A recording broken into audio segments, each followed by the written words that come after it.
Hi there, Sanibonani Molweni. Welcome to Fix Channel. If you're here, please subscribe before the end of the video.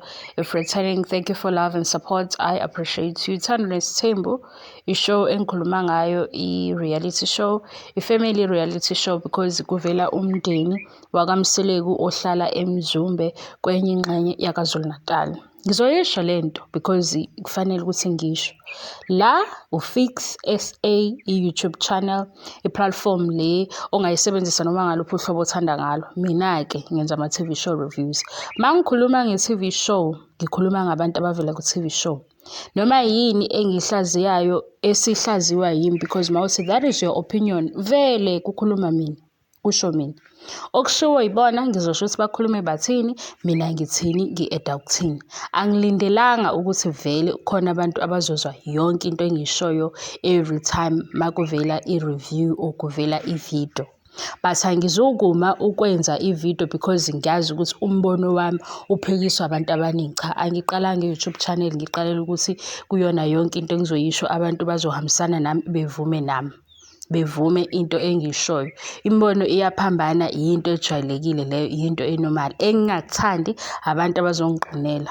Kube umuntu ozothi ayikho into ekhulumayo, uchaza into engekho, lalela.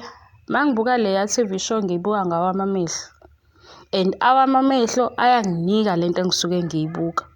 Ukuthi awuyiboni ngaleso sikhathi noma uyibonile noma ngeke uze uyibone akusiyo inkinga. Kodwa uqala le YouTube channel ngiqale ngazi ukuthi ngifuna into engizokwazi ukuqhubeka nayo.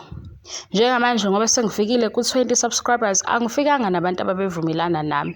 Ngifike nabantu abathanda into engiyenzayo noma iphume eceleni ngesinye isikhathi beqhubeka beyisupport. Ingakho ngithi ngiyabonga kakhulu for i-support nokuthi ngiqhubeke niwabuke lama video. Ngizange ngize ngithi ngiqala ukukhuluma ngothando nesithembu because ngizobe ngenzela i-fan base kaMacele or i-fan base kaMayeni or i-fan base kaMakhumalo or i-fan base kaMangwabe. Ngikhuluma kakhulu ngamakhosikazi because iwona engazi ukuthi kwishow bathandwa kakhulu okudlula uhusband. Zange ngiqale i-YouTube channel ngithi ngiqalela ukuthi i-fan base kaMangwabe izohlezi ivumelana nami. No, ngikhuluma ngabantu abavela laphaya ku-TV show abangosaziwayo.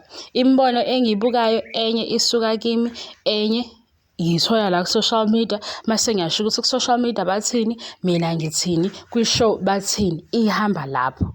Ukuthi ngichaza indavundavu, dlula. Maningi ama-YouTube channels enza into efanayo. Baningi futhi abazokunikeza exactly lento oyifunayo or abahambisana nalokho okufunayo. So nje asingaqinelani. Ukuthi uphuma kephi group angihlangani. Yikho ngasho ukuthi kule yami channel kuzoba lula ngokuthi masibuka i-show sibuke si-enjoy i-show. Hhayi lento yama-group la nihambe nithi nizothuka lo munye unkosikazi ngoba kwenzekeleni. Asikho thina kwisithembu sikaMseleku, kodwa siyayibuka i-TV show ayilethile ney'ndaba zakhe azilethe kwi-TV show. Iphelela lapho-ke eyami nabantu bala ku-YouTube, nabantu abangisapothayo, nabantu abathola ama-video ami. Enye into elula mawuyizwa ukuthi yonke into engiyikhulumayo kwesinye isikhathi imosha isikhathi sakho ukudlula nje. Because ayikho indawo la esizolawulana khona. Nami angikulawuli, engikucelayo nje ukuthi inhlamba into engahambisani nayo. Ukukhuluma kabi ngabantu angihambisani nakho. Kukona konke engihleza ngikukhuluma ngiveza ukuthi mhlampe lo ube wrong ngokuthi angaze ngabathuka ngoba ngikhuluma ngesizulu, ngiyawazi amagama engiwasebenzisayo. Kuyaye kube yigama lelo engakwazi ukuthi ngilijike noma ngilishintshe. So eyami channel akusiyo i-fan base kaMakhumalo, akusiyo i-fan base kaMacele noMayeni noMangwabe naye uMseleku uqobo, kodwa ngenza i-TV show review le yabo kule channel namanye ngoba le ibuyile manje isekhona ku-TV. Kulula ukukhuluma ngayo ngoba onke amehlo asabheke le TV show Uthando Nes'thembu. Makubuya enye futhi engibonayo ukuthi abantu bayinakile, ngiphinde ngikhulume ngayo. So nje enye into enegative nokungiphaphela nokungiqinela kuzosala emuva. Mase kuthi-ke ofike nenhlamba ayikho nento yokuthi siya-negotiate. Ngiyayidilisa leyo nto because inhlamba angizwani nayo, inhlamba angithuki.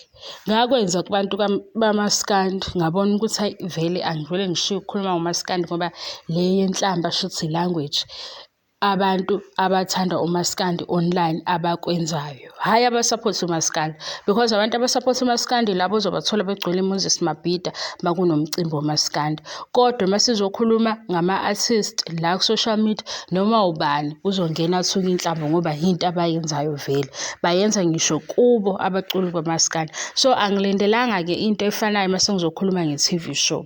Nakhona futhi ukuthi uthi i-TV show iy'ndaba zabantu okwakho lokho, ngoba akwazi ukuthi ikhona iy'ndaba zabantu wena obuka u-30 minutes or close to 30 minutes uyibone lento ucabanga ukuthi i-private kodwa ivela ku-TV show okwakho.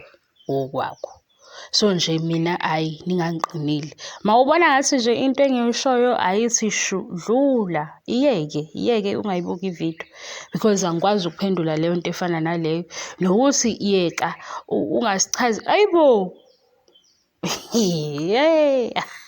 Okungenzeka ukuthi bekhona abantu engibe ne-meeting nabo ngesikhathi se-lockdown la engicabange khona ukuthi hayibo, phela umuntu ngoba ehleli endlini evalelekile akaqale noma i-YouTube channel.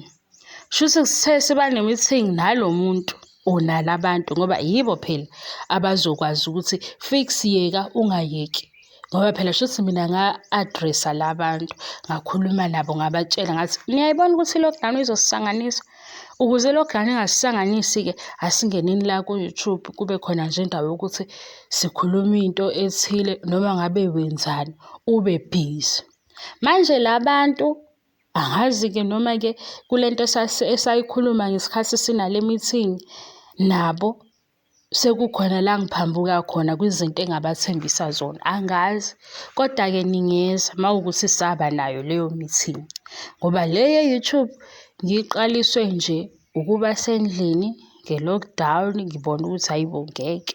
Yini enye into umuntu engayenza ngoba le ye-lockdown silobe sinaka ukuthi iy'namba zithini, igciwane le-COVID selikuphi, kushona abantu abangakanani, sizogcina singasekho right, sizosanganelwa amakhanda.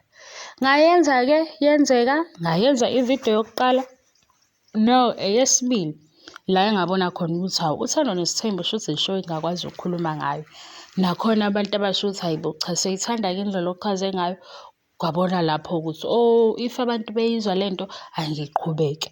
Akusho ukuthi njengoba ngiqhubeka ngizoqhubeka ngi-right ngaso sonke isikhathi.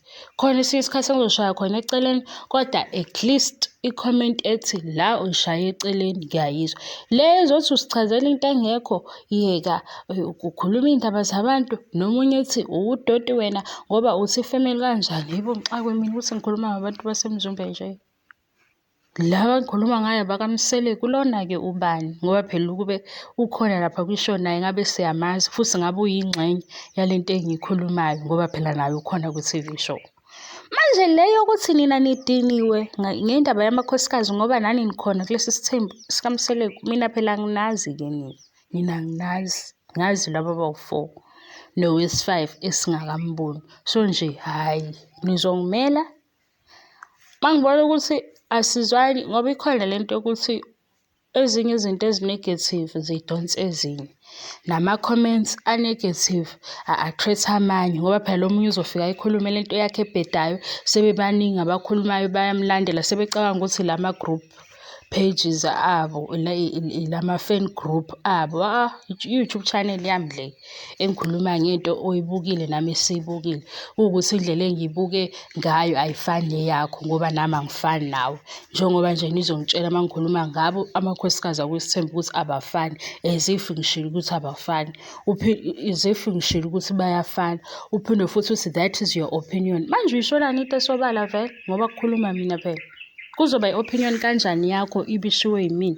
Ngoba le ekhulunywa uMseleku ngiyasho ukuthi uMseleku wathi, uMacele wathi, uMakhumalo wathi, okushiwo yimi ilokhu. Ngesikhathi ngingasho ukuthi wathi uwazi kahle ukuthi kukhuluma mina. Kodwa manje ngoba siyaphikisana, umbono wami awuhambisani nawo. Kodwa manje unqena ukusupport ukuthi wena uphikisa ngani lo wami umbono. Usuzothi that is your opinion.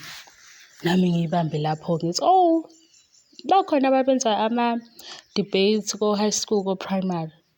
Nami ngangithanda ukuthi-ke ngacishwa yikho ukuthi kulesami isikole kwakuthiwa mawuzoba kwi-debating team, phatha i-dictionary unyaka wonke esikoleni esindayo. Ngathi, oh, ngeke. Futhi nje kwakuwukuvila. Kodwa phela into mawusho ukuthi uyayiphikisa, awuvelani nje ukuthi uyayiphikisa. Yisho ukuthi uyayiphikisa ngoba wena ubona lokhu. Ungagcini ushuthi umbono wakho. Vele umbono wami. Kuzoba kanjani umbono wakho? Awuyichaze-ke lena ukuthi into ekhulunywa ufix kwenzeka kanjani ibe umbono wakho.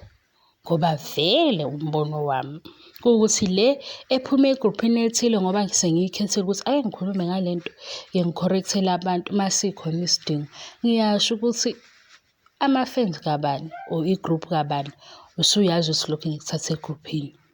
Mayiphuma kwi-page le family, ngiyasho ukuthi i-family page ithi uMseleku uthi into eqondile. Mhla ngichaza into ongayizwa-ke udlule nje singaqinelani. Phelele lapho. Bye.